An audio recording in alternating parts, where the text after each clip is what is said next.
Boa tarde, amigos. Nós agradecemos a oportunidade de estarmos aqui com todos. Um convite do Instituto Espírita Terceira Revelação Divina para que refletíssemos em torno de um tema familiar, sobre a família. Então, nós fomos buscar interfaces nos relacionamentos familiares.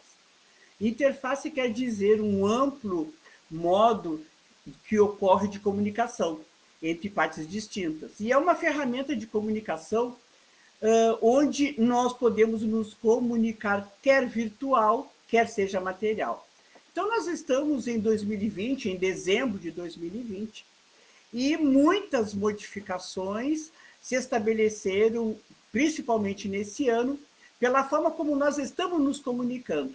Todos de forma virtual, mas muitos focados dentro dos relacionamentos familiares, em família, nas suas casas. Então, o relacionamento familiar, ele trouxe grandes reflexões pelo contato direto que estabelecíamos com os filhos, com o esposo e a esposa, diferentemente dos meses anteriores do ano de 2019, que nos oportunizava, sim, um espaço de comunicação dentro do lar, mas também um espaço amplo fora do lar, onde nós íamos ao shopping, onde nós podíamos ir aos parques, aos estabelecimentos de ensino, aos nossos ambientes profissionais. Então, hoje, diante desse novo momento em que estamos vivendo, espero que agora prestes a acabar, porque o ano já terminou e esperamos que em 2021 tudo possa estar já mais tranquilo. Então, os conceitos de tradicional de família, eles se modificaram certamente, dando espaço a diferentes papéis. Então, as famílias formadas de mães separadas e seus filhos, pais separados e seus filhos, os casais em constituição de novos recasamentos com os filhos biológicos, formando uma grande família, as uniões homoparentais, casamentos com pessoas do mesmo sexo, com seus filhos adotivos e também biológicos, mulheres criando seus filhos sozinhas e também homens, e uma família que está surgindo, que é os avós com a responsabilidade de mães e pais. Bem, esse é reconhecidamente os formatos de família destes tempos que estamos passando. Só que a doutrina espírita ainda nos traz, como sempre, este novo e abençoado entendimento que somos um grupo de espíritos necessitados com compromissos inadiáveis, de auxílio, de reparação uns com os outros, em obediência à lei de causa e efeito, num programa de provas e expiações ou missão, graças ao princípio da reencarnação, que é uma das bases da nossa doutrina espírita.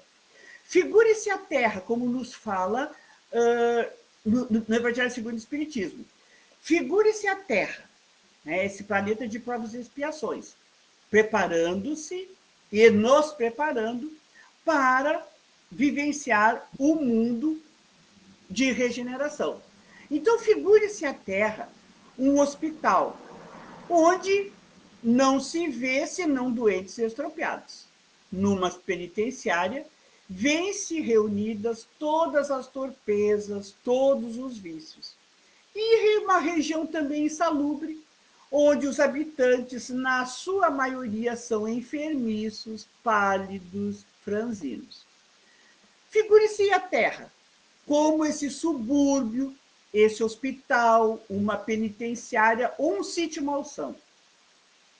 E ela, respectivamente, é tudo isso, simultaneamente. Então, compreender-se-á, certamente, que aqui estão alojados as grandes dificuldades desafiadoras para o nosso progresso espiritual. Porque não se mandam para o hospital aqueles que se encontram com saúde, nem para as casas de detenção aqueles que nenhum mal praticaram, e nem para os hospitais de correção pessoas que precisam de férias, lugares de deleite.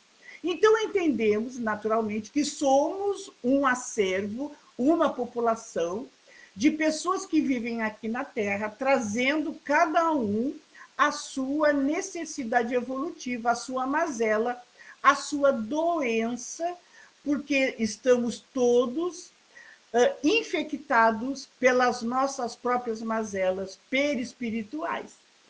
Então, interface. Como será essa comunicação desses espíritos que vivem nessa terra de dificuldades, que estamos de missão, em prova ou expiação? Vamos pensar que nós estamos numa estrada, né, caminhando, e iniciando a nossa caminhada lá como crianças, onde nós precisávamos da mãe, do pai, de todas o cuidado necessário, a alimentação, a higiene, porque nascemos indefesos. E precisamos que alguém nos auxilie no nosso desenvolvimento material e fisiológico. Mas Jesus veio, antes de nós, passar por essa estrada. Ele nos trouxe o caminho, a verdade e a vida. E ainda disse que, se nós quiséssemos ser felizes, deveríamos amar ao próximo como a si mesmo. Então, ele veio mostrando-nos como viver, mostrando-nos as leis de amor, de caridade, de misericórdia, trazendo-nos um Deus que veio nos trazer oportunidades de entender a lei de Moisés. A doutrina espírita, então, mais tarde, revitalizando a lei de Jesus num processo educativo, consolativo, nos dizendo que nós passamos por essa estrada, a exemplo de Jesus, mas com o entendimento de Kardec, num trânsito livre, na liberdade de consciência, escolhendo a cada dia as oportunidades que cada um vai se ocupando diante da sua caminhada já adquirida em vidas passadas. Então, essa doutrina consolativa nos diz, que é a doutrina espírita, que nós viemos com liberdade de escolhas, que nós podemos ser felizes, mas que nós podemos escolher os meios, a forma como passar por essa estrada. Se é uma estrada, vamos pensar que nós podemos ir a pé, que é cansativo, mas é um exercício. Caminhar a pé, olhando a paisagem com calma. Ou podemos ir de skate, se somos jovens. Olhamos a estrada, essa estrada é bala, vou de skate. A mente jovem, olhando a estrada, designando, então, um meio que ele possa se divertir naquela estrada que é a sua vida, a sua existência. Outros, focados na saúde do corpo, também vão dizer assim, mas essa estrada está excelente para andar de bicicleta. Vou reunir uma turma e vamos todos de bicicleta. Outros vão dizer assim, vamos de carro. De carro é mais rápido. Nós vamos nos abrigar da chuva, do vento, e nós vamos de carro. É um meio que cada um de nós vai escolher. Mas outros vão se utilizar de novas propostas contraídas em vidas passadas ou nesta adquirido nessa existência, que são as fugas espetaculares para passar pela estrada. Vou dizer assim, bem, está muito difícil isso aqui, né? Essa minha vida está terrível. E se eu tenho algo que vai me oportunizar anestesia para que eu passe tranquilo pela estrada, então utilizam-se os espíritos infantis dos vícios na dependência, que é uma pandemia das nossas gerações. Então, vamos encontrar naquela frase do livro Renovando a Atitude, as dores da alma, dizendo, Em verdade, viciados são todos aqueles que se enfraqueceram diante da vida e se refugiaram na dependência de pessoas ou substâncias. Então, vão buscar na drogadição, na substância, aquela forma que eles denotam como tranquila, porque vão estar sob o efeito anestesiante de passar pelas experiências que a vida vai lhe dar para que ele possa crescer. Por isso que é tão importante, quando nós recebemos espíritos nas nossas casas, crianças, sobre a nossa tutela, para que nós possamos educá-los, observar quais são as suas inclinações desde pequenos e investir na evangelização, na educação, para que esses espíritos possam passar pelas dificuldades, passar pelas dores, sem buscar anestésicos, químicos ou drogaditos para sair das suas dificuldades. Então, como os pais podem favorecer essa espiritualidade, esse senso de justiça, esse senso de objetividade, esse senso de controle das suas emoções? Primeiro, o amor. Ame o seu filho como ele é, nas tendências que ele demonstra, mas também os corrija. Mostre ao nosso filho o Deus que você acredita, o Deus que é Pai, o Deus que é misericórdia, o Deus que é amor. Mostre ao seu filho que nós não estamos aqui por acaso, que nós estamos aqui por uma retomada, por uma nova existência, e que cabe a nós vivenciar as experiências buscando dias e experiências mais felizes. Diga ao seu filho que nós temos uma comunicação com o Pai virtual, que é a oração, e que essa oração nos favorece estar sempre conectados com esse Pai que nos ama e que não vai nos abandonar. Vamos elogiar as conquistas e o bom comportamento dos nossos filhos, fortalecendo sim a autoestima. Vamos evitar as comparações. Vamos fazer que eles se superem a cada dia sem cobranças excessivas. Vamos cobrar sim a tarefa que não foi realizada. Por que ele não arrumou a cama se era sua responsabilidade? Por que ele não fez os deveres? Por que ele não limpou o quintal? Por que ele não lavou a louça? Dar tarefas de acordo com a sua idade, que ele possa contribuir no bem-estar do todo. Porque todos nós somos responsáveis pelo bem andamento, pelo bom andamento da dinâmica dentro do lar. Quando nós percebemos que o filho se esforçou, mas não conseguiu, console. Dê palavras de estímulo e de esperança no futuro. Entender também que os nossos filhos sofrem influências espirituais como nós, porque nós viemos de um passado que esquecemos e que nos ligamos através da mente por entidades que fazem com que eles acordem a sua sede para o vício, a sua necessidade de anestesiar os seus conflitos. Então, quando nós estamos na travessia desta estrada, que nós possamos entender como nós somos responsáveis, não só nós, pelas nossas vidas, pelas nossas existências, pelo nosso progresso, mas o quanto nós podemos auxiliar os nossos filhos, aqueles que estão ao nosso lado, pelo nosso exemplo.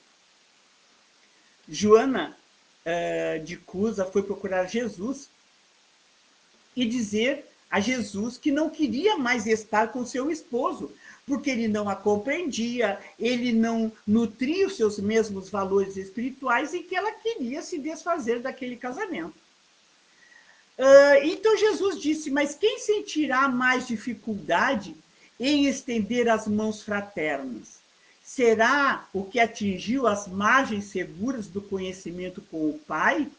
Ou aquele que ainda se debate nas ondas da ignorância ou na desolação na inconstância ou na indolência do espírito. Não podemos impor ideias, mas podemos dar o exemplo, podemos estender a mão. Então Jesus diz a Maria de Cusa: volte para teu lar e ama teu esposo do mundo, teu companheiro do mundo, como se ele fora o teu filho, porque ele não estaria ligado a ti se não houvesse, né, uma necessidade de aprendizagem. Então, esforça-te também no silêncio. Nem sempre as múltiplas palavras fazem mudanças em nós e nos outros, mas o nosso silêncio, o nosso exemplo, as nossas orações. E Maria volta ao seu lar e ama o seu esposo como se fosse seu filho, na sua travessia, na sua estrada. Voltando à travessia da ponte.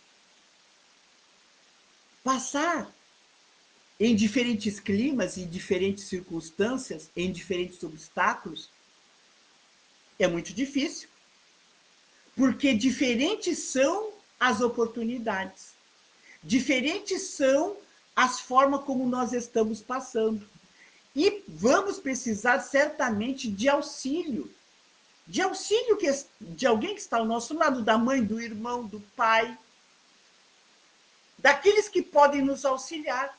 Porque Jesus também auxiliou, recebeu e aceitou o auxílio de Simão Cirineu, que num ato inicial ele foi forçado, mas depois ele carregou a cruz estimulado, porque sentiu a grandiosidade do gesto de auxiliar Jesus a carregar aquela cruz até a sua crucificação.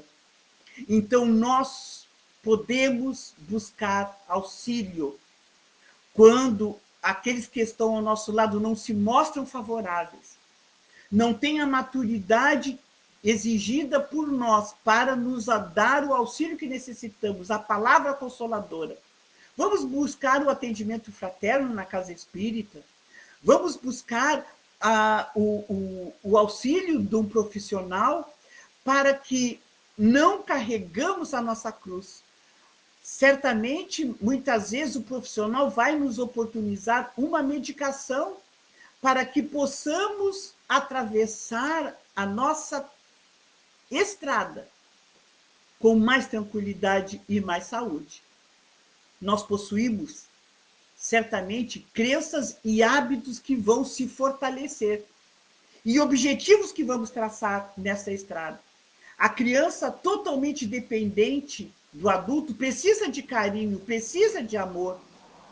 No primeiro momento, a criança vai precisar do afago, do entendimento que o abraço, o carinho, ela vai entender: a mãe me ama, o pai me ama, eu faço falta nesse lar.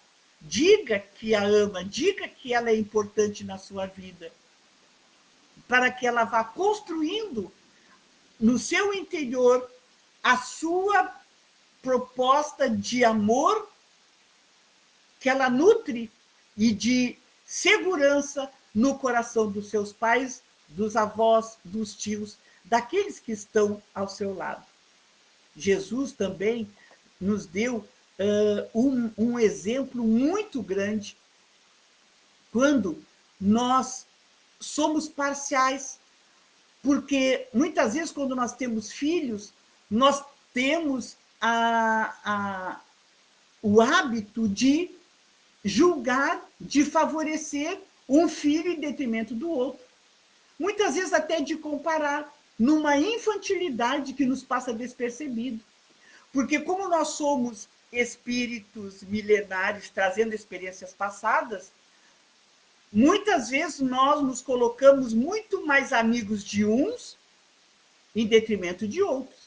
Mas que possamos ser imparciais. Isso é impessoalidade na proposta de Jesus na nossa mente. Seguindo os passos de Jesus na impessoalidade, vamos lembrar que o mestre, certa vez, foi procurado por João, que veio lhe dizer: mestre, vimos um homem expulsando os demônios em teu nome. E nós procuramos impedi-lo, porque ele não era um dos nossos. Ele não anda conosco. E Jesus coloca na impessoalidade, na imparcialidade, não discriminando, não dando privilégio apenas aos apóstolos, diz: não o impeçam. Ninguém que faça um milagre em meu nome pode falar de mim logo em seguida, pois quem não é contra nós está a nosso favor. Analisando a nossa caminhada, enquanto com os nossos filhos, com os nossos irmãos, com os nossos pais, quando notamos que somos muito mais amigos de uns em detrimento de outros. Uns nós não precisamos nos esforçar, e outro nós precisamos amar, nós precisamos nos esforçar para perdoar, para amar, para querer bem. Então, essa interface do relacionamento familiar, do relacionamento vivencial de relação na vida, nós precisamos cuidar muito e não dar privilégios indevidamente dispensados de uns em detrimento de outros.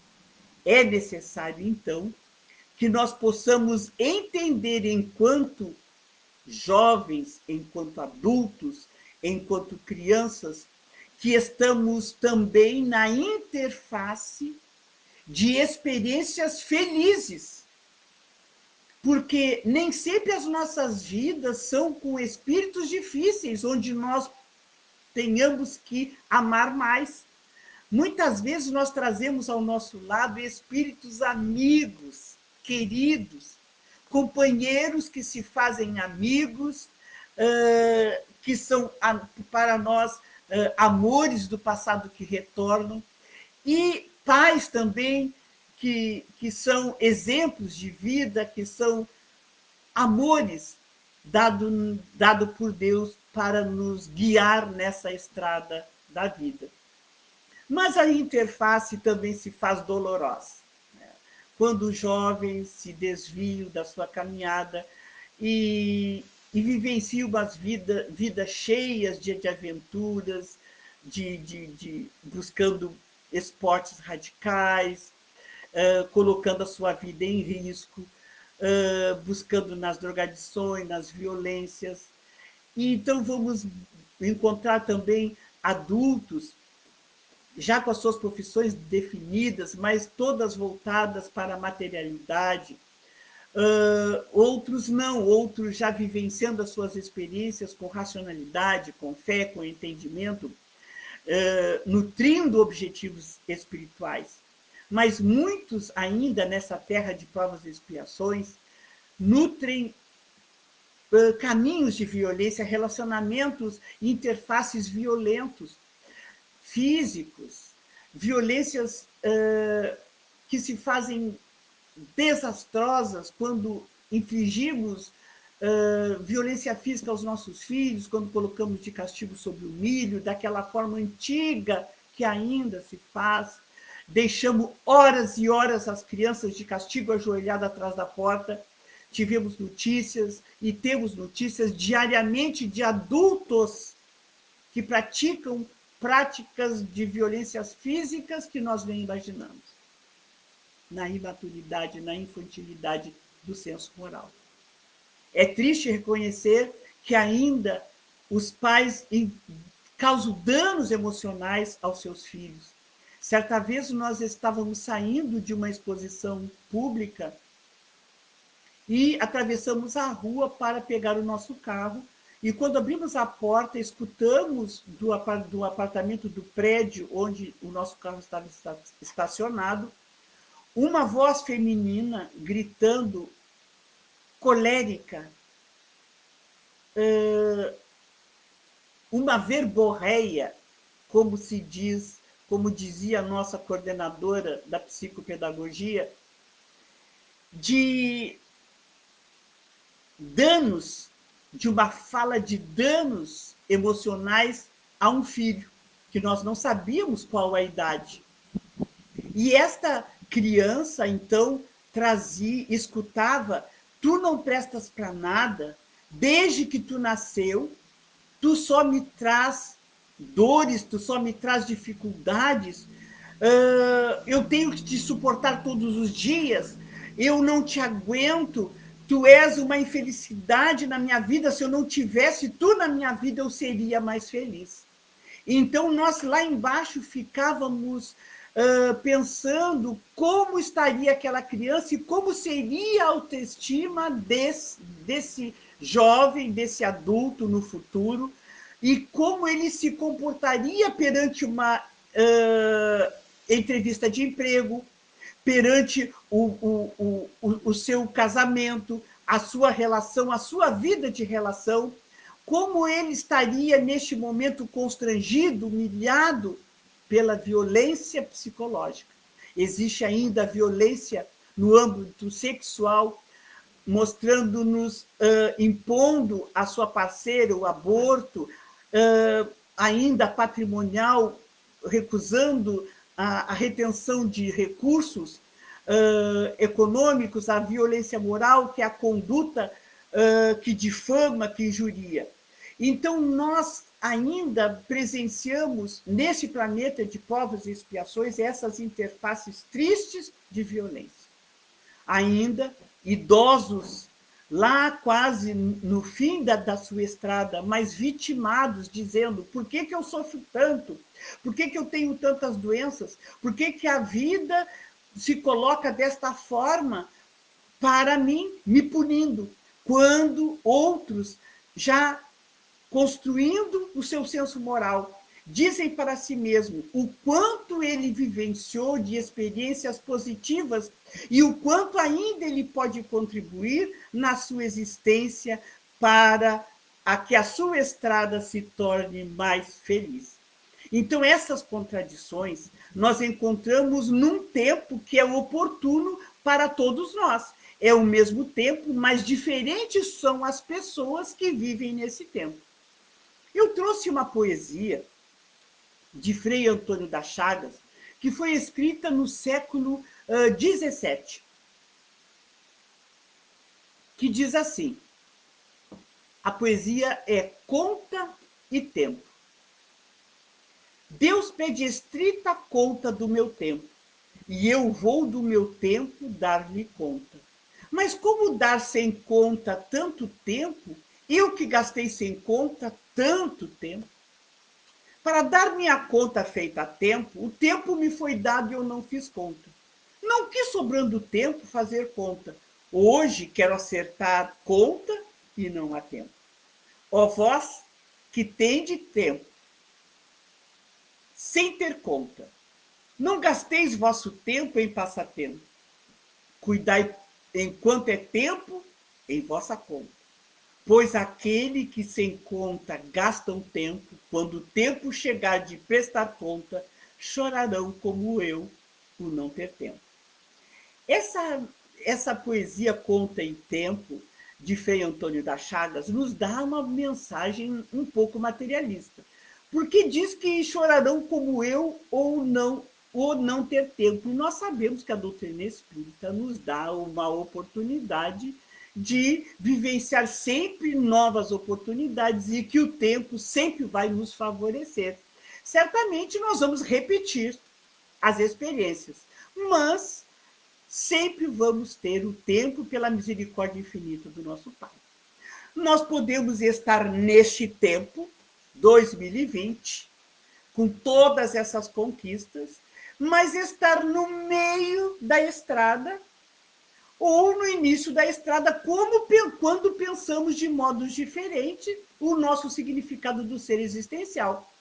Nós podemos ser idosos, estar lá adiante. Nós podemos ser adultos e estar já lá no fim. E nós podemos ser crianças já caminhando, mas nesse mesmo tempo de 2020, jovens, adolescentes, vivenciando cada um o seu tempo, porque cada geração tem a sua maneira de agir, de sentir, de pensar, de decidir.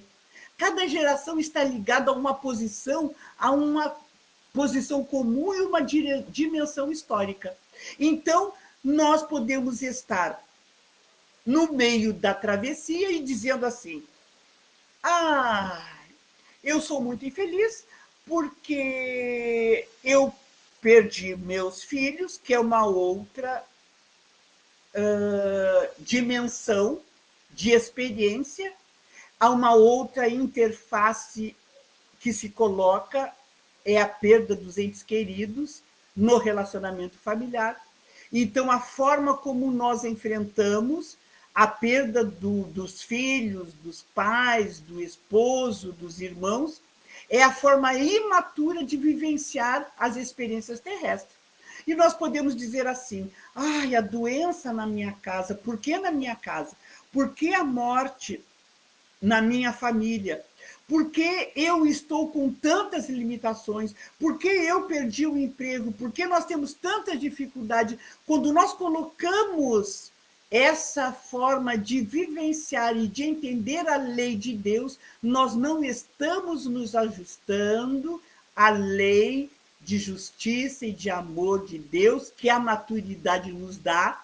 Nós podemos estar lá no fim da estrada, vivenciamos várias experiências, mas podemos estar pensando como crianças. Podemos estar disputando os brinquedos como as nossas crianças. Eu não te empresto o meu brinquedo. Eu vou riscar o teu caderno porque tu riscou o meu.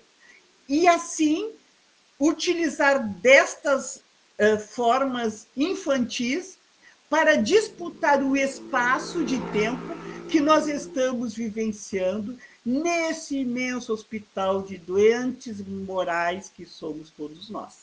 Porque cada um de nós exibe uma patologia peculiar. E nós nos identificamos com os outros enfermos no igual valor teor vibratório. Por isso que nós escolhemos amigos que vibram no mesmo teor, tanto encarnados quanto desencarnados. Então, a forma como nós buscamos a virtude, a forma como nós nos colocamos perante a vida espiritual que existe e que depende de nós enfrentar com maturidade ou não, através do autoconhecimento, através do equilíbrio, aceitando as experiências evolutivas diante da realidade existencial que trazemos. Então, a forma como nós compreendemos a dor na existência, a perda da independência biológica. Se somos jovens, o domínio que temos, mas o domínio que temos das experiências que podemos usufruir pela juventude, mas também entender que devemos nos colocar no lugar do outro, auxiliar o idoso, auxiliar aquele que está ao nosso lado, entendendo que cada um de nós está situado no lar necessário para a sua evolução espiritual. Honrai o vosso pai e a vossa mãe é uma necessidade premente, porque hoje os idosos estão vivendo muito, eles precisam da nossa atenção, precisam do diálogo, precisam do abraço, precisam estar junto. Então, hoje, enquanto mais conscientes do sentido real da vida, que nós possamos, então, na interface feliz, buscar familiares que precisam estabelecer conosco uma interface produtiva para o nosso crescimento espiritual. Se vos dizeis espíritas, sede-o. É hora de sermos espíritas. A nossa consciência já ultrapassou todos os reinos da criação. Nós já somos capazes de entender a proposta do Cristo. Nós já introjetamos a lei de ação, de reação, a razão que Allan Kardec veio nos trazer de causa e de efeito, que nós não somos vítimas do acaso, e sim comprometidos com a nossa consciência. Então, se nós nos dizemos espíritas, é hora de assumirmos esse título. E vamos esquecer o mal que podem nos fazer, como diz no Evangelho segundo o Espiritismo, no capítulo 10, mas que nós pensemos, senão numa coisa, no bem que podemos realizar. Nós transitamos por esse caminho, nos comunicando, nessa interface, ora feliz, ora doente, ora muito difícil. Mas é uma necessidade, é uma oportunidade que Deus nos deu para adquirir a compreensão perfeita dos desígnios do Cristo, que foi a pergunta que Paulo fez para Abigail. O que fazer para adquirir essa perfeita compreensão? Perdoa. Perdoemos. Ama. Amemos. Sem condições. Aqueles que estão ao nosso lado. Na vida familiar e na interface das relações. E trabalhemos pelo nosso aprimoramento, auxiliando o aprimoramento do outro. E espera que a semeadura é livre, mas a colheita é obrigatória. E diante dessa proposta da interface dos relacionamentos familiares, nessa rápida abordagem, nós queremos trazer, então, o finalzinho da poesia Conta e Tempo. Para dar minha conta feita a tempo, o tempo me foi dado, eu não fiz conta. Não quis, sobrando tempo, fazer a conta. Hoje quero acertar conta e não há tempo. Ó vós que tendes tempo sem ter conta, não gasteis vosso tempo em passatempo. Cuida por quanto, e enquanto é tempo, de vossa conta.